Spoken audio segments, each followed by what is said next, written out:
البتہ ایک مسئلہ جو ہے نور اور بشر کا وہ ذرا تھوڑا سا میں حل کر دوں آج. آپ سمجھتے ہوں گے لا ینحل ہے.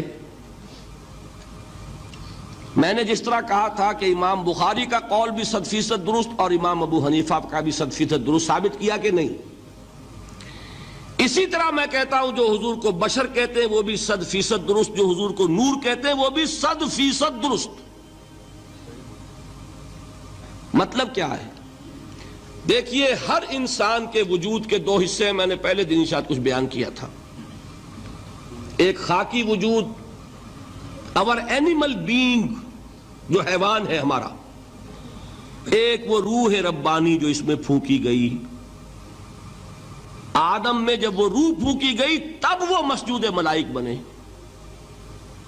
فَإِذَا سَوَّيْتُهُ وَنَفَخْتُ فِيهِ مِن رُوحِي فَقَعُوا لَهُ سَاجِدِينَ. دو جگہ آئے تھے قرآن مجید میں ایک شوشے کے فرق کے بغیر، سورہ حجر اور سورہ صاد.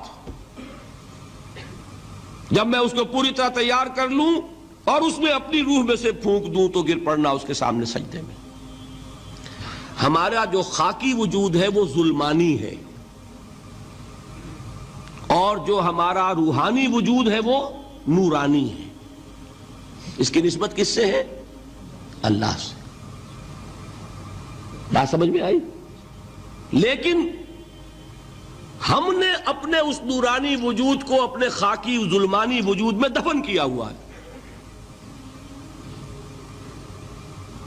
اور محمد الرسول اللہ صلی اللہ علیہ وسلم کا وہ نورانی وجود آپ کے اس خاکی وجود پر اس درجے غالب تھا کہ وہ خاکی وجود معدوم کے درجے میں ہے، لیکن وہ حضور صلی اللہ علیہ وسلم پر اثر انداز نہیں ہو سکتا.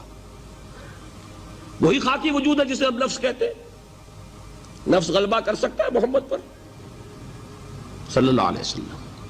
حضور کی شخصیت کی نورانیت نے آپ کی شخصیت کے خاکی وجود کا احاطہ کیا ہوا ہے. ہماری شخصیت کی ظلمانیت نے ہماری اس نورانیت کو گل کیا ہوا ہے، دفن کیا ہوا ہے، چھپایا ہوا ہے. بس یہ فرق ہے. انہیں آپ کہہ لیں نور، صحیح ہے، ان کی نورانیت غالب ہے. یہی بات ہے جو حضور نے اس طرح سمجھائی. دیکھو ہر انسان کے ساتھ ایک شیطان ہوتا ہے. اب کسی صحابی نے بڑی جرت سے کام لیا، پوچھ لیا حضور کہ آپ کے ساتھ بھی ہے؟ ہر انسان کے ساتھ جو کہا نا، تو انسان تو ہے آپ بھی، کیونکہ آپ کے ساتھ بھی ہے. آپ نے فرمایا ہے، لیکن میں نے اسے مسلمان کر رکھا. بات ختم ہو گئی. نفی نہیں ہے،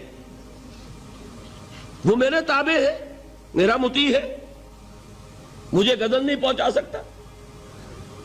ہے تو صحیح، لیکن نہ ہونے کے درجے میں آ گیا کہ نہیں. یہ ہے فرق سارا.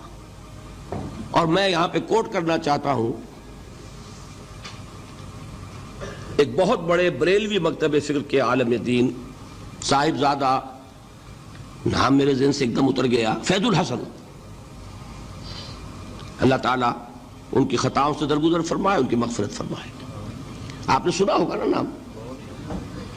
انہوں نے ایک روز تقریر کی جو میں نے سنی، اور تقریر کہاں کی؟ ساہیوال میں.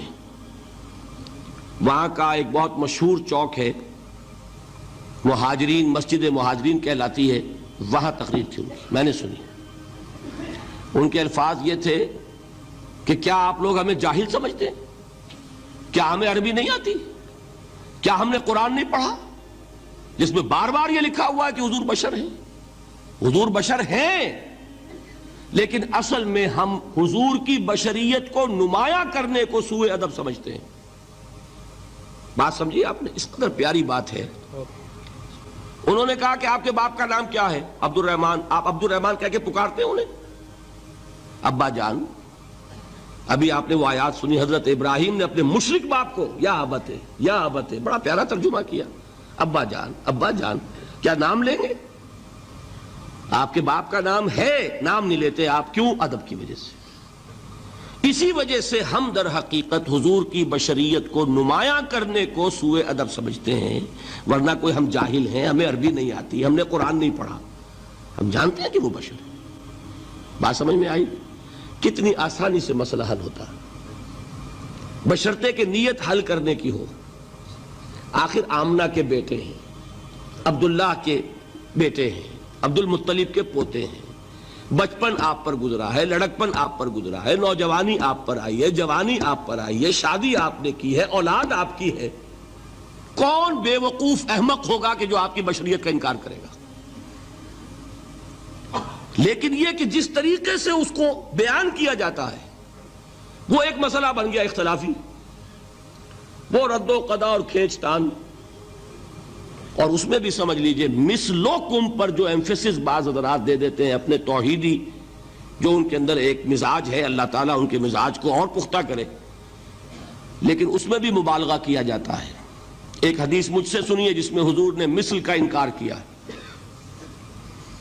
مثلکم کا مطلب اگر کسی نے یہ سمجھا کہ بالکل ہم جیسے ہیں تو بہت بڑی مغالطے میں